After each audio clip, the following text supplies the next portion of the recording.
Целый год Сергей Курохтин працаваў над сваёй новой коллекцией 3826, каб у 15-й раз принять удел у республиканском фестивале моды.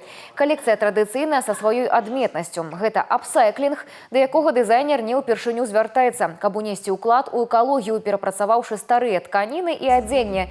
И, вядома, галоўная фишка вырабаў ручны роспіс.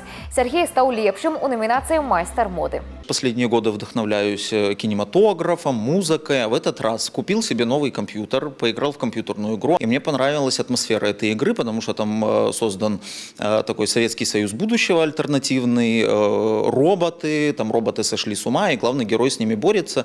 И вот и все это под песни наши любимые Советского Союза. И я вот решил вот эту атмосферу и в коллекции воплотить, вдохновляясь этой игрой. Усяго на фестивале «Млын моды 2025» было представлено 62 конкурсные коллекции от 73 дизайнеров. Организаторы подкреслили, что конкурс продолжает оставаться важной платформой для сучасных белорусских модельеров и обмену корыстным опытом. Ну а у Сергея Курохтина напереди традиционные показы коллекции, а осенью удел у международном фестивале моды у Санкт-Петербургу.